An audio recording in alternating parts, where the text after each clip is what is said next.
Now I'm going to teach you a little trick. When you say I'm excited, your brain tells your body you're safe. And so they studied this at Harvard Medical School.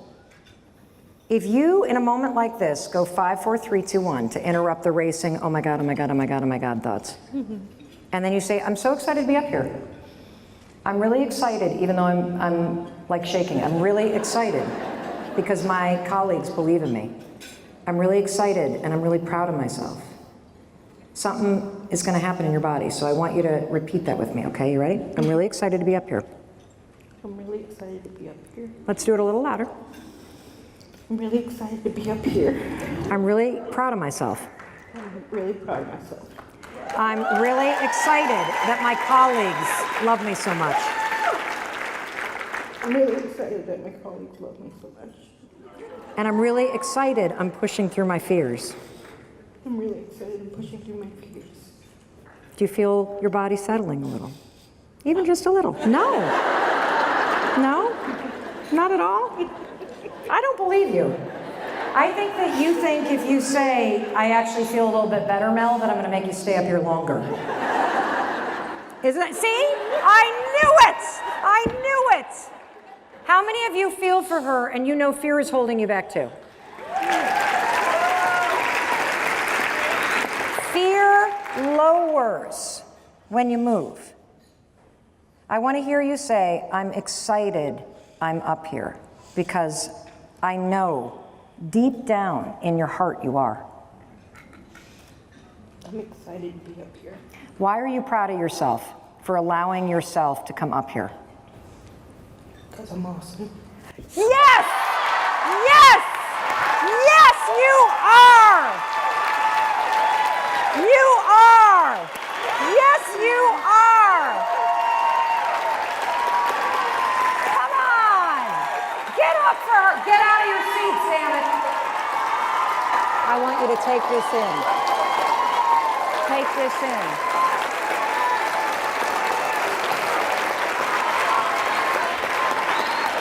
You are awesome.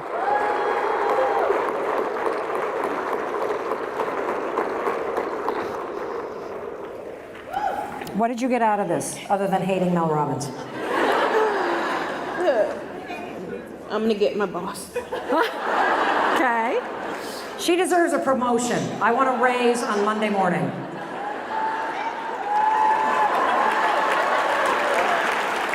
That's 10. What did you get out of this? It's not so bad to be seen. Oh, man. That's deep. That's deep. It's a beautiful thing to allow yourself to be seen.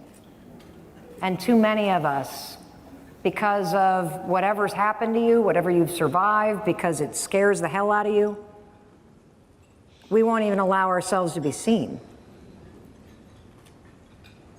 It makes me so sad. It really does. And so I hope that in your bones and your nerves and your cells, this is a line in the sand, a before and an after. And when you catch yourself opting out or hiding, that you remember this moment and you choose to be seen and to show up for yourself, because you are freaking awesome. They see the women at that table that pointed at you and pointed at you. They see what you see. You are awesome. You got it? Good. Here's the crazy thing about the fear of failure, okay? The reason why most people fail is because they're afraid of failing. Your fear is making you do the thing you're most afraid of. You fail because you don't try. I mean, it's like crazy. I hope that this is hitting you like a punch in the gut, that it's actually the fear of failing that makes you feel like a failure. And the solution is really simple. You have to push through it, because you're never going to get what you want in life if you don't learn how to push yourself outside your comfort zone. And, you know, the major problem, I think, with failure is that way too many of you think that you're supposed to achieve your dreams. You're supposed to achieve your goals. And the truth is, what has always happened for me is that my dreams and goals that I set have always led me to something else that I wasn't even thinking about. They led me to something that I was destined and designed to discover. None of which ever felt right, and none of those things were actually very successful. You know, I mean, ultimately, Monster-in-Laws was canceled. The show I shot with Fox never aired. That's not successful. What I learned in those projects led me to being able, when the moment came, to meet the moment. Discover what you're looking for when you're willing to hear what's in your heart, when you have the clarity to do that, and when you have the courage to pursue it. And it may not turn out how you like. It may not be the blockbuster that you thought it would. But when you listen to your heart and you keep moving forward, you get rewarded, and you also get the lessons that you need. You can't fail at your dreams because they're meant to be pursued, not achieved. You didn't fail at them. You've tried a bunch of different things that didn't work yet. That's it. And you gained experience. One of the things that I find really interesting is that when you have big dreams, sometimes the scariest moment is when you say them out loud. So what you're present to is not your dreams. You're present to failure. Like, part of the problem for you in really fully realizing and expressing what you want is that the second that you say you want to change, you're present to it not happening. And that's a pattern that we have to break. If you put in the work, you can make your dreams happen. Dreams are personal. So are the obstacles. If you stay in a mindset where you're present to failure, every day is going to be about starting. And the obstacle that's in your way is the thinking pattern of being afraid of failure. It's also the fear of uncertainty that you're dealing with, the uncertainty of what happens if everything doesn't go according to plan. The thing is it never goes away. If you're about to do something for the first time, chances are high that you might embarrass yourself. But what it means is, if you're willing to be the kind of person that is willing to embarrass themselves, it means you're trying something new. It means you're going for it when everybody else sits on the sidelines. So before you give up, the only thing that matters is the work that you're putting in, not the end result. Anyone who is truly successful did one thing, and it's the same thing that we all do. They put in the work. Will you fail along the way? Of course. And you know what? I hope so. When you fail once, you double your chances of success. Failure doesn't make you give up. Failure happens when you give up. All I want you to ever do is try. I just want you to try. In those moments where you hear yourself, I want you to try. In those moments where you know that it's time to speak up, I want you to try. That's all that I ever ask of you, because if you simply do that, and I say simply as if it's so easy, right?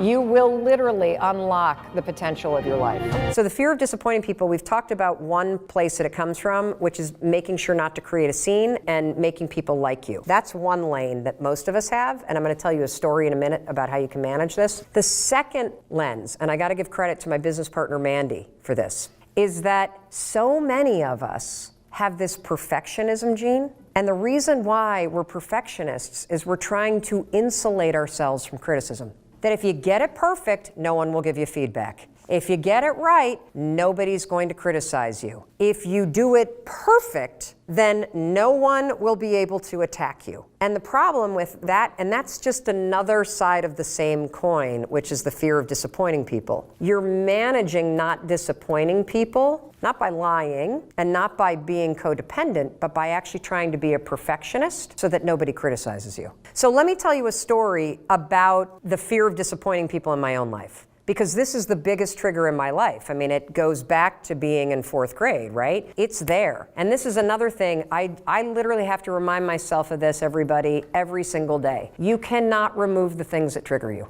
You can't. If you've been doing a pattern since 4th grade, there will be things for the rest of your life that will trigger that pattern to come up. But you can always choose not to repeat the pattern. So you'll be triggered and be afraid that you're going to disappoint somebody. That's real, that's normal, it's natural, it's part of being a human being. I think it's interwoven into every relationship where you love somebody. But you don't have to behave the way that you always behaved when you're nervous about disappointing somebody. So let me give you a dumb story. You ready? When my husband and I got married, my father gave us this really incredible gift. He gave us an antique pool table. I grew up in Muskegon, Michigan, where Brunswick was founded, and my dad has a hobby of going to garage sales and estate sales and buying old, dilapidated pool tables, and then he restores them. So when Chris and I got married, he bought us an old, dilapidated pool table from the same era as our house, which is the 1870s. He restored the whole thing, and then recently he and I rented a U-Haul, and we drove this sucker from Muskegon, Michigan to Boston, Massachusetts. My dad and I took a road trip. We get there, and we assemble the pool table in what used to be our playroom. Fast forward 3 or 4 years, the speaking business takes off, my business starts to grow, we have people that work for us, and my kids are older. We don't need a playroom,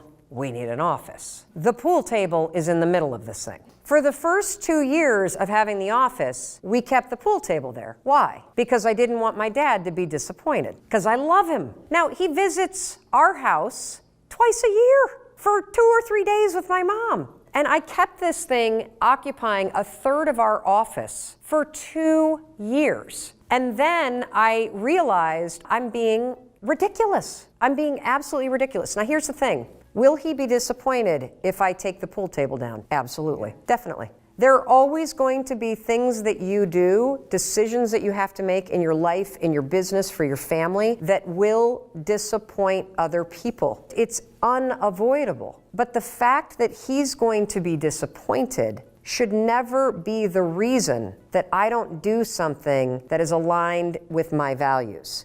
Now, let's take it a step further. When you make a decision that is likely going to disappoint people, or that does, still make the decision, because it's your life. There's nothing worse than when you start to rob your future and your life and your happiness because you're so focused on other people. However, if you love people, you can still take care of them when you make that decision. So let me go back to the example of the pool table. So I knew I was going to take it down. I knew my father was going to be disappointed. I was disappointed. I don't have a big house. So I don't have the room for a huge pool table. I don't have a finished basement like a lot of people. I don't have like a cool garage game room thing I just don't have it. I called him first and said, I need to talk to you about something. You know, the pool table, I love the pool table. Dad, my business is growing so much, I actually need an office. And, oh great, it'll be great in the office. And I'm like, well,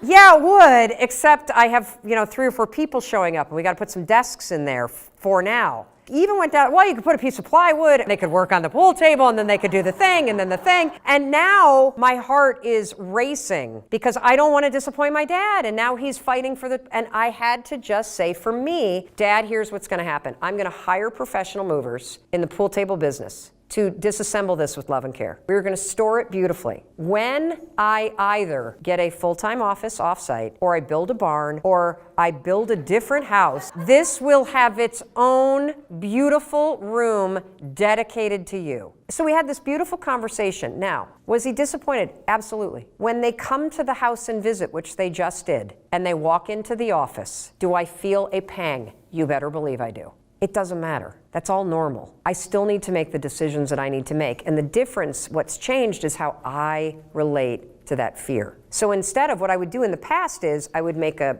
decision that doesn't serve me. I'd leave the pool table, and then I'd be all about it. I'd leave the pool table as a way to make my dad happy, but it makes me miserable to leave it there because I need the space, right? And then I'd be kind of annoyed, and then he'd come and I'd fake play pool because I kind of want to, you know what I'm saying? Like, we do all this that's not real. And what I've been able to do for myself in some instances when I catch it is to hit it head on and to be authentic and to still take care of people. And what I've also come to learn is that people can be disappointed in you and they still love you. You're never going to get around this. Everybody in your family is going to be disappointed with you probably once a day, probably. And you have the ability to retrain how you respond to that trigger that rises up in you where you start to fear that you're disappointing somebody. And the answer really is make the decision that's aligned with your values and the thing that supports you, and then take care of the person by being honest and straightforward about it,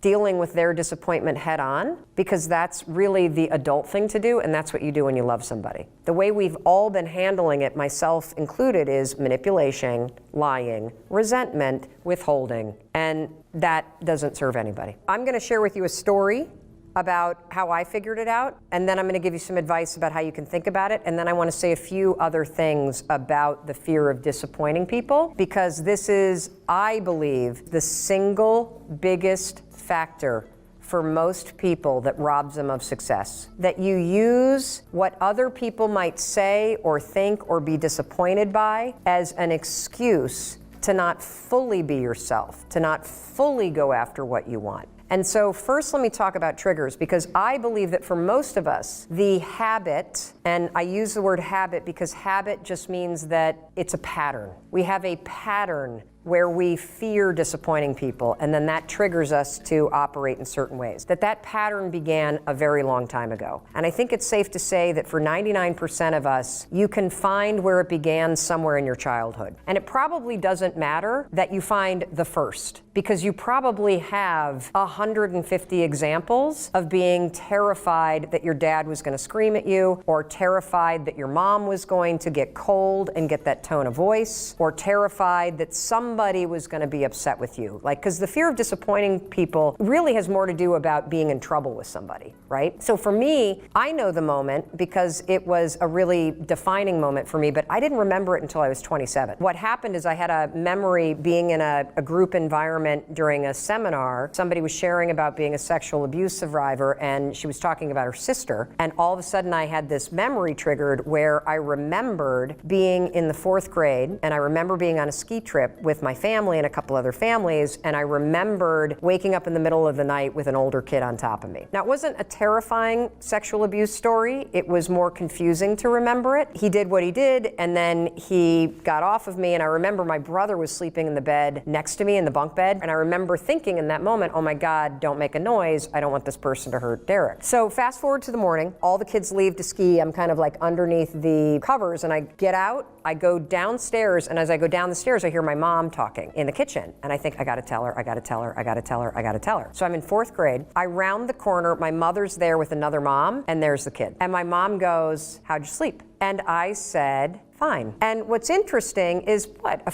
4th grader's brain. I mean, my mom's not gonna be upset with me. She might have gotten upset all right if I had said, not at me. There was this moment where I remember it now like that. And you don't have to come up with the moment, because I guarantee you've got 100 of them, where you have a bad report card, or you broke something, or mom or dad drank and you heard them pull in and you felt the anxiety coming in and you went into a mode where you became quiet because you don't want to upset somebody. It was just this mode where I so knew in that moment that I needed a strategy to avoid a scene. Does that make sense? Because that's what you're doing when you are not disappointing people. You are avoiding making a scene or having them do one. Does that resonate a little bit? Okay, good. So you can go to the root cause, because what I discovered in that moment in realizing, holy cow, at the age of 9, I made a decision not to tell the truth, that I would just make up what I thought would make the situation okay. And what's interesting is I can take that one decision and roll the clock forward until the age of literally like 27, probably took me longer till about like 35, 40 even,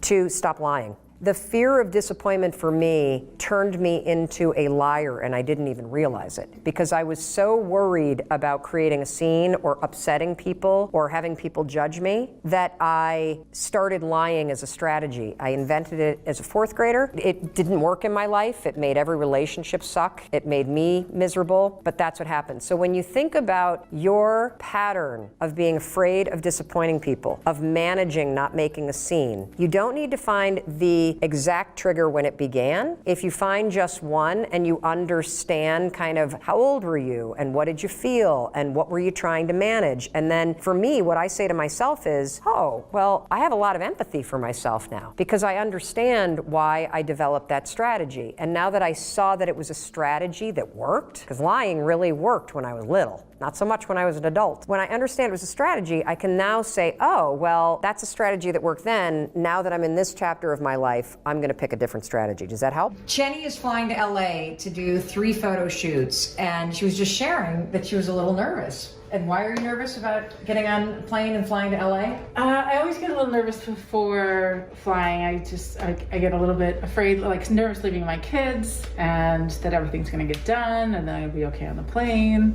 And I start to go through the to-do list of things I might have forgotten. But are you worried about things not getting done, or are you worried about dying in a plane? Dying in a plane. Let's be honest. We're all worried when we fly about dying in a plane. And I'll confess something.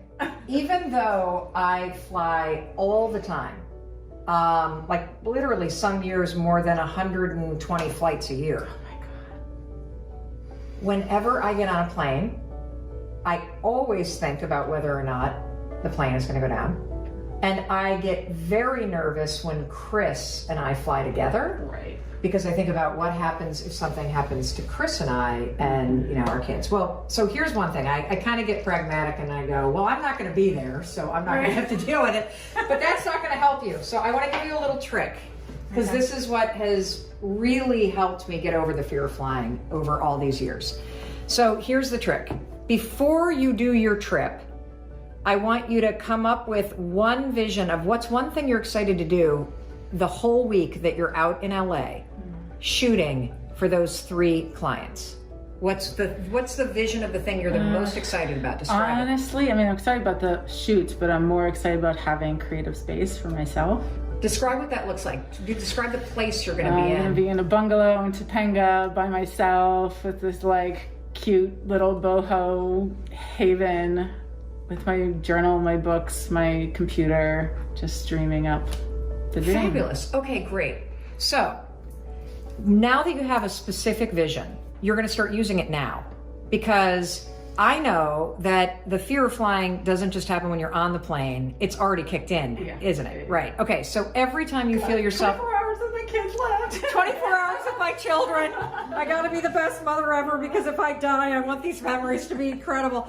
So when you feel yourself getting nervous, I want you to immediately envision yourself in that bungalow. Envision yourself in that space.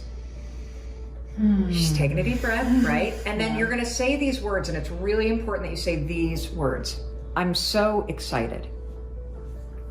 I'm so excited to be in that space with that creative freedom. I can see the bunk. I'm so excited to have that.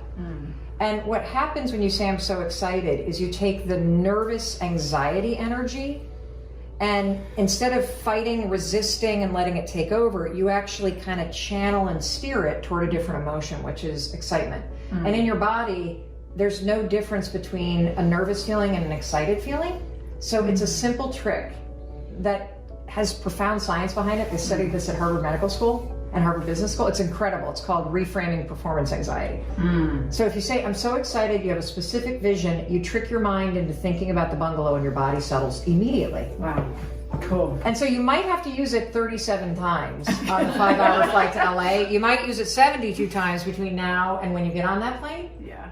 But it will, I'm not kidding you, allow you to take control of your body, take control of your mind, let that spirit inside you soar. I call this like mind, body, spirit confidence. Yeah. And this is a little trick. I'm so excited with the vision. And then when you're coming home, come up with a corresponding thing about what you're super excited to do when you get home. And then every time you feel slightly nervous when you're on the plane, I'm so excited to pull into the driveway and have the kids run out. I'm so excited to look at my, like, whatever it is, okay? Okay. Got it?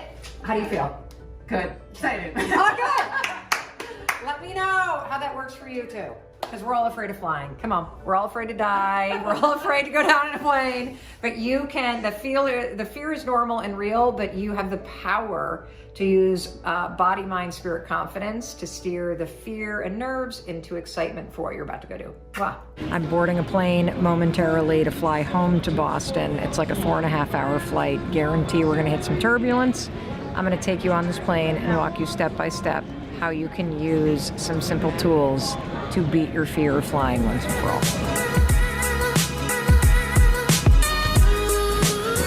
All right, Step number one, and you have to do this before you get on the plane, you have to come up with an anchor thought.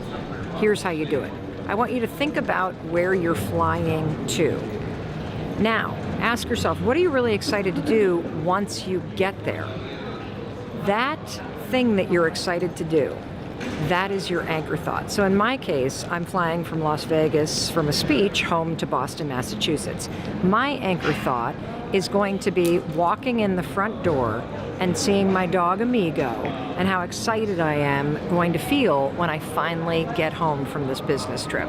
So before I get on the plane, I have an anchor thought, which is what I'm excited to do when I get home to Boston. And then when we get on the plane, I'm going to explain to you how the anchor thoughts works and how you're going to use it to fight your fear of flying. All right, let's go. As you get closer to the airplane, you might start to feel nervous. This is where the anchor thought comes in. Start thinking about how excited you are to get to the place that you're going and be visualizing very specifically what it's going to feel like, in my case, to walk in the front door, see the dog, finally be home. You're going to use your anchor thought. Coming off? Yes. Especially they're. You're going to use your anchor thought to stabilize your thoughts and not let worry hijack you, and that's going to keep your body stabilized and your physiology won't start getting all jacked up. So again, I keep thinking about walking in the front door and seeing Amigo. So when I used to be afraid of flying, the second that I got on the plane and I started to buckle in, I immediately started feeling really trapped. And this is why it's so important for you to practice this idea of the anchor thought, because what the anchor thought does is it basically anchors your mind on something super positive that's related to the flight that you're on. And by anchoring your mind on thoughts that are really positive, you have the ability to stabilize your body. And so as you're sitting in the seat, go back to your anchor thought and think about how excited you are to get to where you're going. You know, we're flying to Boston today, and there may be turbulence, there may be weird noises, there may be things that make me nervous. But if I always come back to the anchor thought as we're flying, and my anchor thought being walking in the front door, seeing Amigo, what's amazing is you have the ability to trick your brain, because by thinking about Amigo and walking in the front door, my mind gets tricked because it goes, oh, wait a minute, Mel's not worried about flying. She's actually just excited to get home. And so you use your anchor thought literally before you get on the plane, as you're getting on the plane, as you're sitting on the plane, and certainly through takeoff, through turbulence, you're going to keep coming back to it. And what your mind does is your mind basically says, holy cow, if Mel actually walks in the front door of her house and sees the dog, the flight made it. So there's nothing to worry about. Again, that's why it's so important to pick the thought related to the flight, to pick it before you get on, and to keep coming back to it, because your mind will start defaulting to, well, there's nothing to worry about because she's going to see her dog tonight, so of course the plane makes it.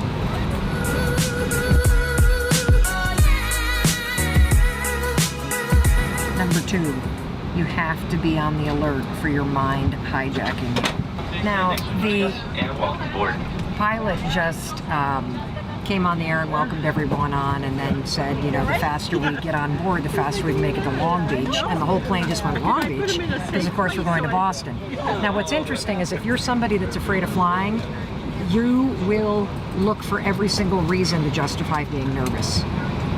And so if you're somebody that's afraid of flying and the pilot says we're going to Long Beach by mistake, which is probably where they came from, instead of Boston, which is where we're going, your mind, if you're not in control of it, will go, oh my God, he said Long Beach. Holy cow, this is a sign that the plane's going to go down. This is a warning that I need to get off right now. This is a sign from God that telling me that the plane's not going to make it to Boston. Oh my God, oh my God. And within 10 seconds, you've just lost control of your thinking. And so be very mindful when you're on the plane, when you get triggered. And it could be something as subtle as a pilot misspeaking the destination. It could be turbulence. It could be a loud noise. It could be a passenger that's wigging you out. But you got to be mindful of how quickly your brain will hijack you and will make you think crazy stuff. The fact that he mistakenly said we're going to Long Beach instead of Boston has absolutely nothing to do with anything. And the fact that I know that I'm going to be going in my front door and hugging my dog Amigo tonight means that intellectually I'm aware that this plane actually makes it to Boston. So there is absolutely nothing to be worried about. So really pay attention to how many things trigger you that don't need to trigger you, and fight to keep control of what you're thinking about, which is actually making it to the destination and doing something really exciting once you get there.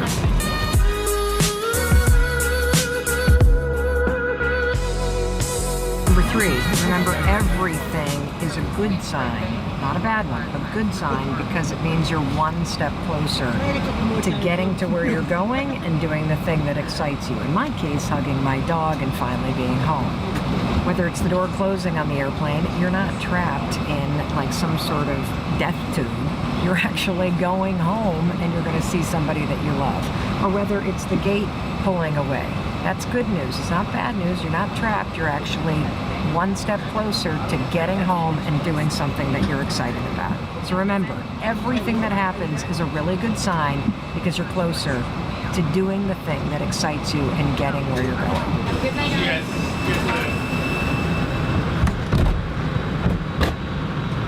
See, that's a good sign.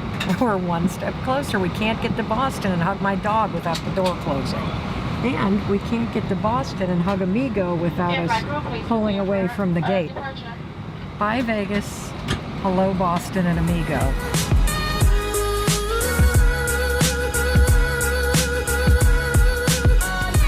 All right, number 4, make sure that before you get on the plane, you set yourself up for success by either creating a playlist of songs that you love or get something ready that you can watch.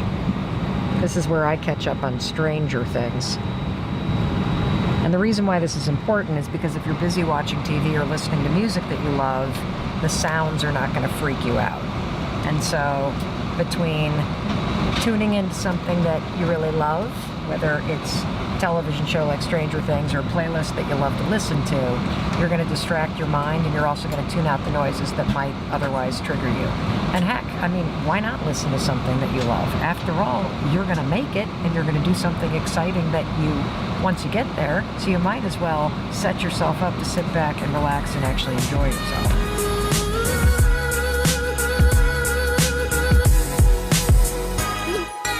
And number 5, of course, you want to use the 5-second rule. So the second your thoughts drift, I mean, this is a 4.5-hour flight, so chances are we're going to hit turbulence. We're getting little bumps right now. Chances are there'll be a sound that I don't like. When my thoughts drift to something scary or nervous, 5, 4, 3, 2, 1. You got to count backwards to interrupt your habit of being afraid of flying and your habit of being worried. And you're going to go 5, 4, 3, 2, 1, and then drop in the anchor thought. Mine, of course, is walking in the front door, giving my dog a hug, seeing my husband, being home, and then tell yourself, I'm so excited to get to Boston, or I'm so excited to get where I'm going. And that's it. That's the 5 steps to actually curing your fear of flying. They sound stupid. They're extremely simple. They're backed by science. They are proven to work. They've worked for me. They've worked for thousands of people around the world, and they will work for you. My biggest fear was being in front of people, so this is it right here. This? Really? How do you feel in your body right now? So when I got called, I went and bawled in the bathroom for a little bit. I think you're doing fantastic. Yeah, I'm doing really good. Your body, when you're about to do something that's important to you, it goes into a state of being prepared to be present. That's all that's happening. So right before you're about to hit live and you feel your stomach turn, anybody feel that when you're about to go live? Yeah. Do you know what's happening in your body? The blood is pulling away from your digestive tract, and it's actually going to your organs so that your body is in a state to be prepared and focused. Because if you're doing something where you're prepared and focused, you don't need to be digesting your food. And that's why your stomach grumbles. That's the only reason why it's happening. Nothing's about to go wrong. Your body's preparing to do something that requires focus. That's it. That is it. And here's an even TMI thing. You know how before you're about to give a speech, or maybe you're doing something you really prepare about and suddenly you got to go to the bathroom?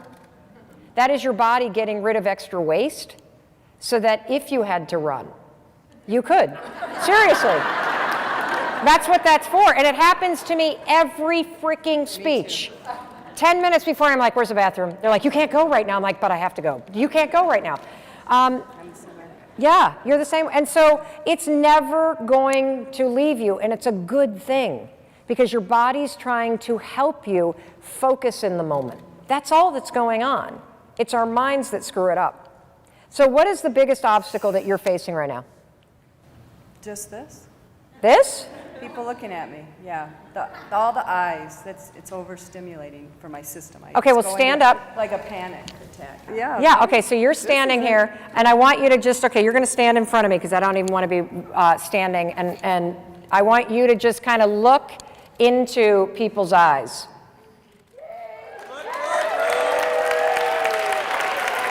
Look all the way in the back row over here. Look in the back row over there. Yep. I'm so glad. I need this so much. What are you getting from this? That I'm safe. It's okay. Yes. Yeah. And look, there are gonna be people that judge you. Yep. There are gonna be people that comment nasty, stuff on your thing. And one of the things that I want to share with you that's really fascinating is that I read something about this psychological thing that happens when people tweet, when they text, and when they write comments online. Psychologically, when people are doing that, they're not thinking about you.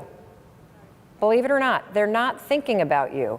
Because what happens for most people is that when you read an article or you read a tweet, and you're like, well, that son of a, and you like go off in your body, the reason why you go off and react is because you read the tweet. It's actually a psychological state as if you're talking to yourself.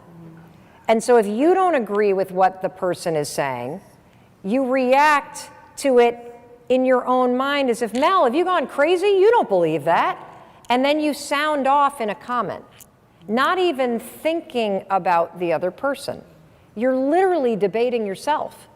And so they've done study after study about trolls, about people that write stuff, because I think the scariest thing about putting yourself out there, particularly if you're doing it in videos, or you're putting your work out there, or you're putting your business, you're launching a coaching business, or you're launching a business to help other people. When you put yourself out there, people will come back. And this is where it is so important to understand that when people react, they're reacting to something in them. And they're not even psychologically capable of considering you or your opinion.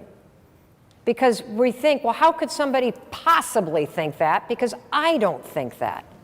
So if somebody reacts to you in your life, for example, and you decide to quit your job, and you decide to become a personal trainer, and you decide to launch a coaching business, and you get some of that kind of side eye from friends, right?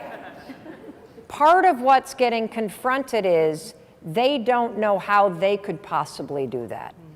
And they have been talking to themselves in their own minds that it's not possible.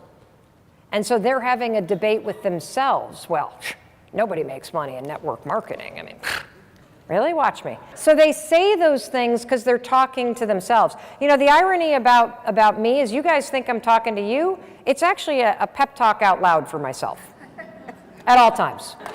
Yes.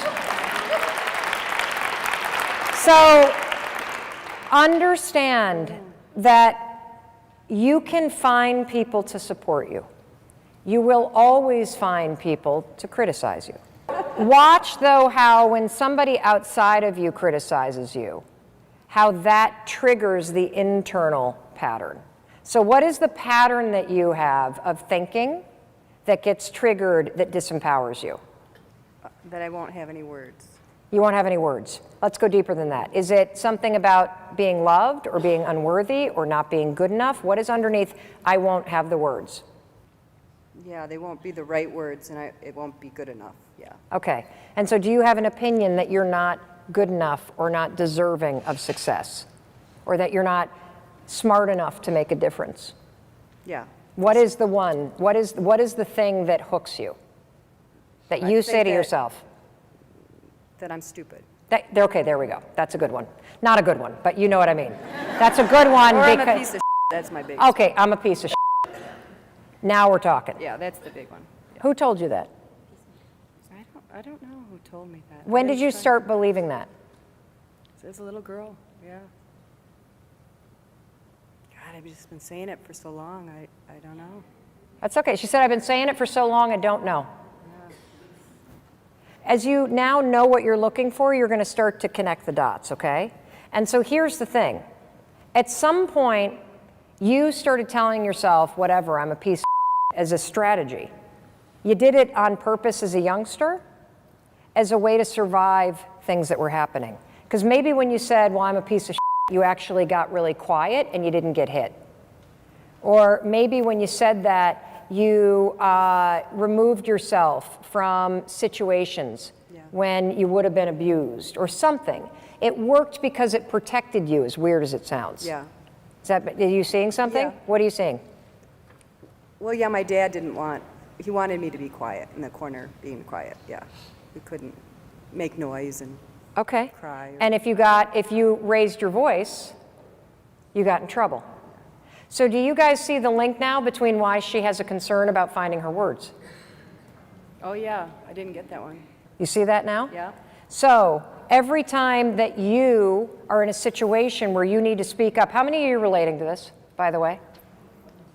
I have a theory about all of us, that we have patterns and strategies that we created when we were little in order to survive situations.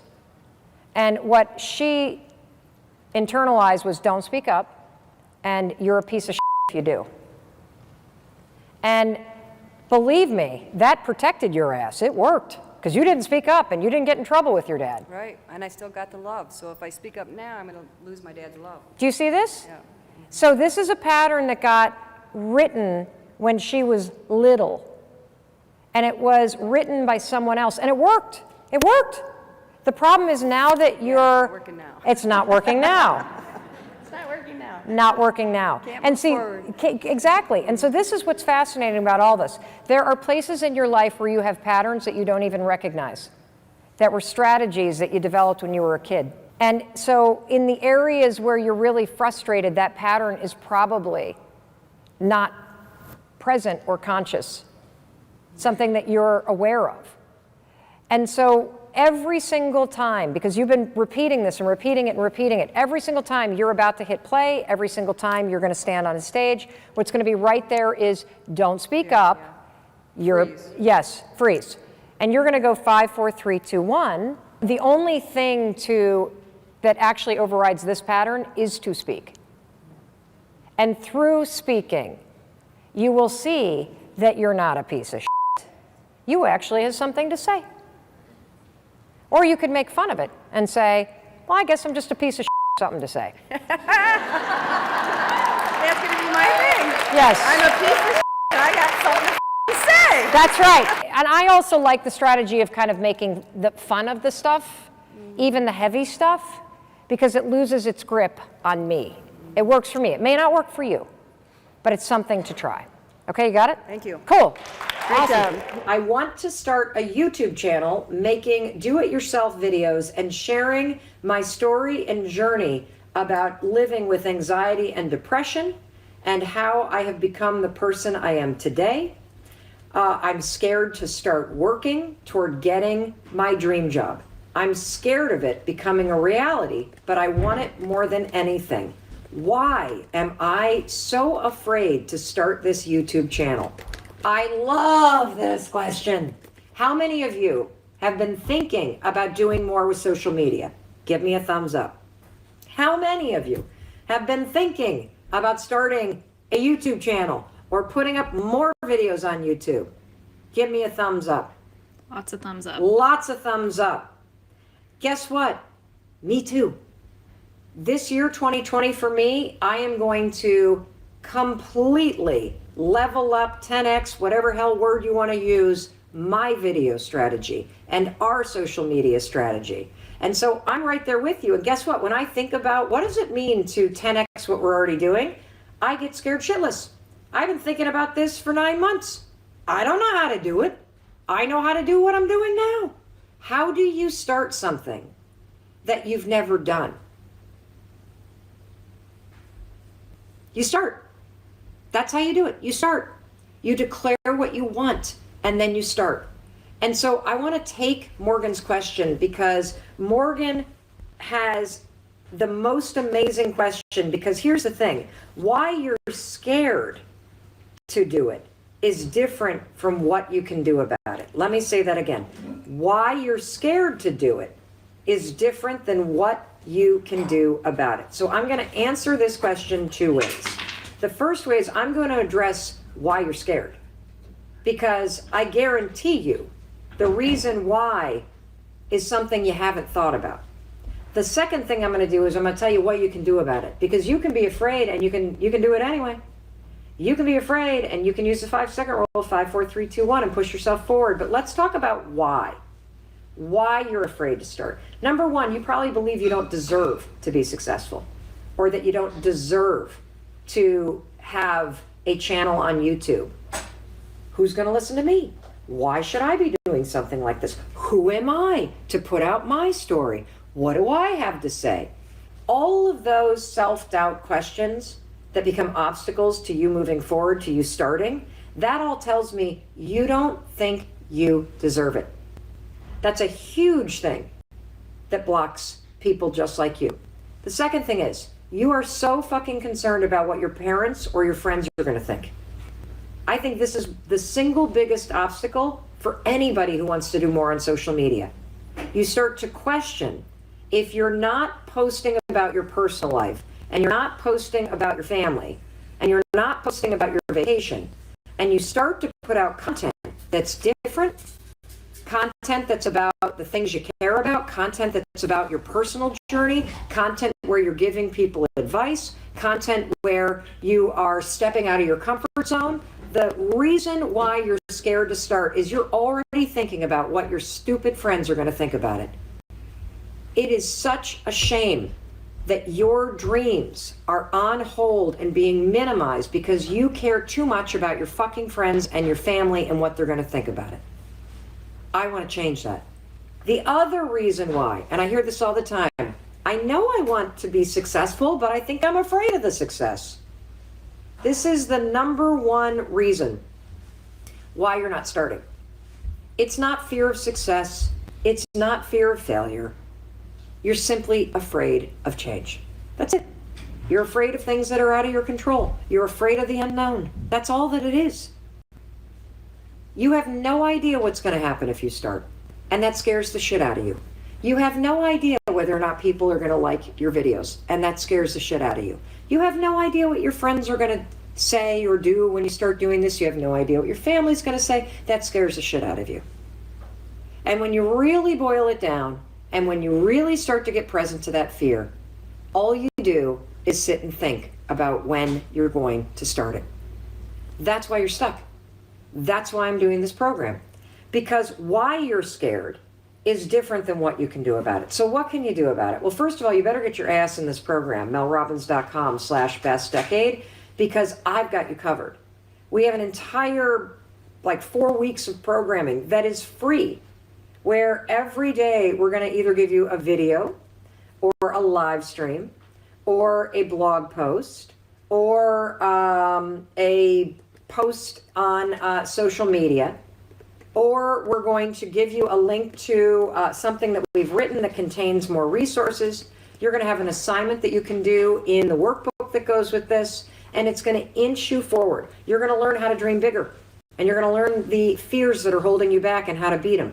You're going to learn, once you dream bigger, an exercise that's going to train your brain to become more expansive and to be able to spot the possibilities that really are calling you forward. Then we're going to teach you how to take one big dream that really inspires you, and we're going to make that your theme for 2020.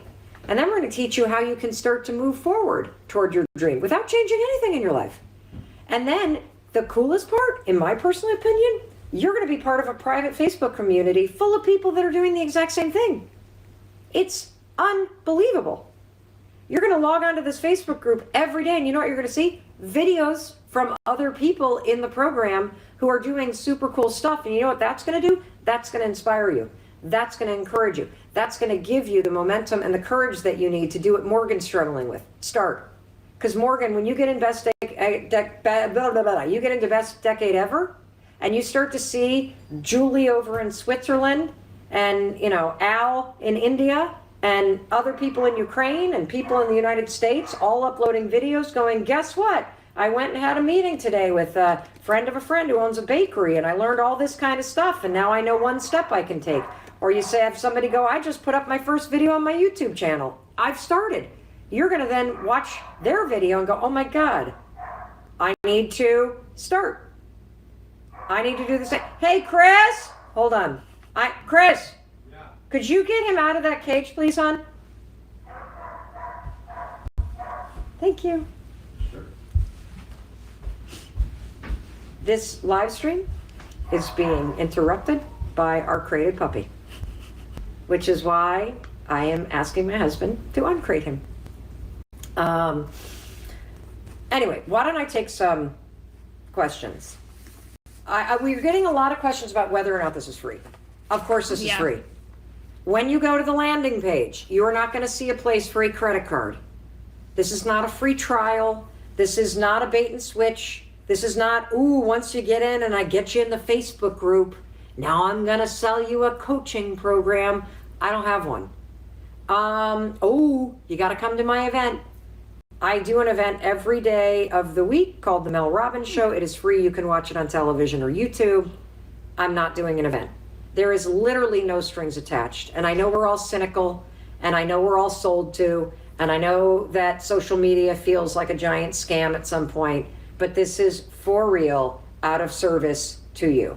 And it's also selfish. Let me tell you one of the main reasons why I'm doing Best Decade Ever.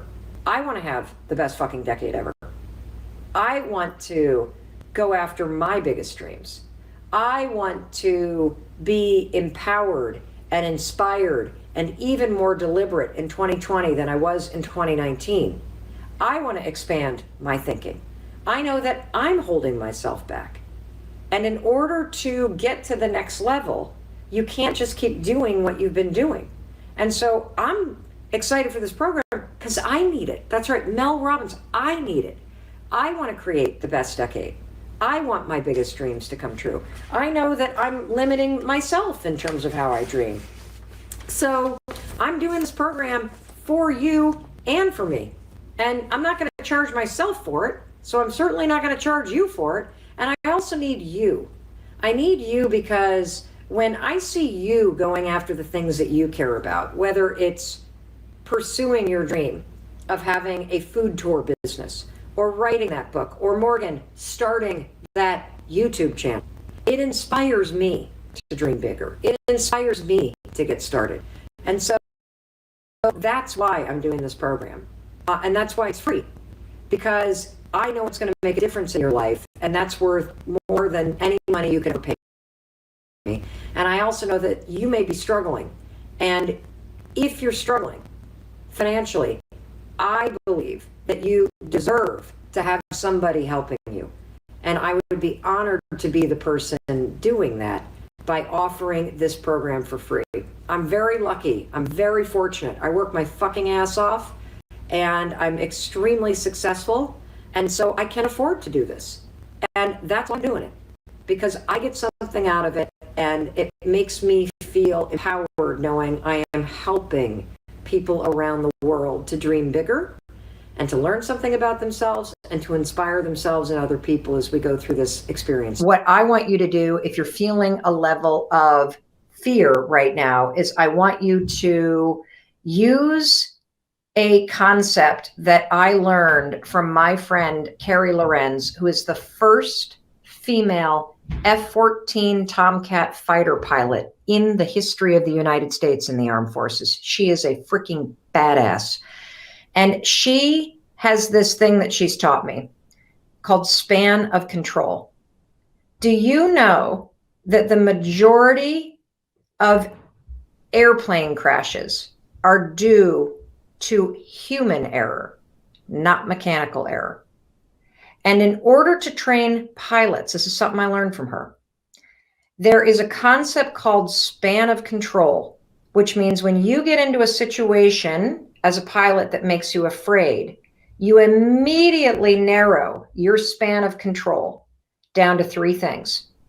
Because apparently, and I'm not a pilot either, so don't take my word for this, but apparently there are 3 things that you got to manage when you get into a situation that spikes your fear in order to keep that plane in the air, right? And so when you narrow your span of control to those 3 things that really matter, you tune out all the dials. Think about what a plane kind of, the front of a plane, I don't even know, the control panels of a plane look like. There's a bazillion things that you got to look at. Very confusing, very overwhelming. Just like right now, what are my kids doing? Should I go out? Home Depot parking lot. People are at the beach. What the fuck? I thought we were in a pandemic. What? Like, you could start to wig yourself out about everything. You don't need to do that. What you need to do is narrow your span of control to the things that you truly are concerned about. I will tell you, I've stopped washing packages that come in. I've stopped being psycho about the groceries. I'm also not immunocompromised. We have been isolating in a squad with a bunch of families. We had some of them over last night outside. I'm washing my hands just as much. I'm wearing my mask. I only go out when I absolutely need something like Home Depot or booze. The thing that I'm doing now, knowing that my kids are out and about, is I'm narrowing my span of control to not micromanaging them and what they're doing, but micromanaging what happens when they come back into this house. Go upstairs, change your clothes, wash your hands. That's all I can do. I remind them, spray down the steering wheel if they've driven. That's all I can do. I am narrowing the span of control. So, if you feel nervous, that's what you should do. Just figure out what is the narrow span of control. What are the 3 things that you care about? For me, it's that my children, who are now running around like a pack of wild dogs with their friends, trying to enjoy the summer and let off some steam, I don't blame them. It's what is my decontamination system for those human beings that I created when they enter my home. I'm not concerned about me. I'm not concerned about how I'm concerned about them. Got it? Good. Span of control is going to lower your fear. Could it be that we are afraid of happiness, as weird as that might sound? If you are pessimistic, afraid, and you look out to the future and you feel gripped, could you be afraid of happiness? You know, I don't think people are afraid of happiness. I believe, because I know that human beings learn and repeat patterns. And when you have something that's not working, you have a pattern that's broken. I don't think you're afraid of being happy. I think that if you are constantly pessimistic or afraid or negative, a couple things could be going on. Number one, this is probably a pattern that you learned somewhere, whether you learned it from your parents or your caregivers or the people that you hang out with are negative, or you work in an environment that are negative, or you live with people who are negative. That kind of outlook is contagious. You can catch negativity. And so it's probably become a pattern and you don't realize it. The second thing that this could be is it could be an issue of self-worth. It's not that you are afraid of happiness. It's that you believe you don't deserve it because you have low self-worth.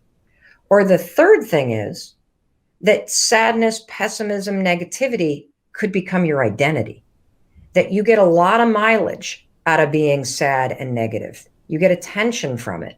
You get safety from it. Because as weird as it sounds, we crave the things that are familiar more than anything else. It goes back to patterns. If you're used to being sad, if you're used to being pessimistic, if you were raised in that kind of environment, it's familiar to you. And so you may not even know, what does it feel like to be happy and optimistic? Well, here's the good news. All of the researchers on happiness have determined that when you're born, 40% of your happiness level is preset by genetics. That means 60% of your happiness is determined by the little things you do. And even if you were raised by pessimistic people, even if your identity has become kind of like the Eeyore of the crowd, wah, wah, wah, even if you're used to it, there are small things that you can do to bump up your level of happiness. And what I implore you to do is to take this seriously, because you can bump up your happiness level. You can become a more optimistic person. How do you do it? Well, there are some simple things that you can do. If you were to simply start exercising every day, that would go a long way. If you were to upgrade your friend group, and by up, I mean you up it to people that have an uplifting attitude. Hang out with more positive people. Follow positive people online, and it'll start to rub off on you. Learn about optimism. Optimism is not looking at a shit sandwich and telling yourself it's going to be delicious. Optimism is saying, well, I'm holding a shit sandwich, but I know based on what I do next and based on how I look at things, I can improve the sandwich that I'm holding tomorrow. It's about your belief that your thoughts matter and what you do matters, that you can have a positive impact on a negative situation. I mean, just look at the world around us. There are people taking action right now because the situation that we have in the United States is so negative and violent when it comes to racism and the discrimination against Black men, women, and children. And people are taking action, and they believe this is optimism that you are seeing. That's at the heart of a social change movement. The belief that your thoughts and your actions matter and can create a better world in this instance. And I believe that to be true. And so optimism is a skill you can learn. Happiness is something that you can impact. If you want to take on something simple, get up when the alarm rings, exercise first thing in the morning, surround yourself with positive people, and every single day, force yourself to take one small action toward a goal or a dream that you have, and you will see your optimism and your happiness start to rise. But I think the biggest takeaway of all around pessimism is fear, is if you're used to feeling that way, it's a pattern, and it's a pattern that you need to break, because right on the other side of that broken pattern is a life that is a whole lot more fulfilling, positive, and happy. Today's coffee talk is all about feeling the fear and doing it anyway. And I'm sure you've heard that statement, right? Feel the fear. And the thing that I want to talk to you about today is that there is not only a lot of inspiration behind that statement, feel the fear, but there's also a lot of science behind it. And that's what we're going to talk about today. That if you want to get through and break through your fears that are holding you back, you're going to need to learn to feel the fear and do it anyway. Yesterday, I also want to just say that we talked about, oh no, it wasn't yesterday. Was it yesterday? Did we go live yesterday? I'm having a hard time remembering what's going on in my life because I've been on the road since Sunday. I'm now in Miami. Yesterday, we talked about living your passion, and a lot of you were confused about where to turn in your life if you don't know how to live with more passion. A lot of you keep saying you want to find your passion. And so I want to remind you about the fact that if you missed yesterday's training, it's a really important one about the definition of passion, because passion is something that's in you. It's something that you unlock. It's something that you release. It is not something that you go and find outside of you. It's something you tap into inside of you. If you missed that training, make sure you go to Facebook or go to YouTube, and you can watch that training in full. It's a super, super, super important one. But today we're going to be talking about feel the fear, because what you're going to learn today is that we tend to think about fear as something that's up here, that the fears are all in our heads. Well, the truth is your body feels fear, and remembers fear and senses fear way before your mind does. And the reason why I want to talk to you about this is because, as many of you know, we have a brand new audiobook that just launched with Audible Originals. So Audible Originals is an imprint inside of Audible. We are a major partner of Audible's, and we just released a brand new audiobook. It's their #1 new release on Audible called Take Control of Your Life: How to Silence Fear and Win the Mental Game. And there were some unbelievable things that I learned and that my team learned and that we're now sharing with you in doing that project. So Take Control of Your Life isn't your typical audiobook. It's not me just reading a book that I wrote.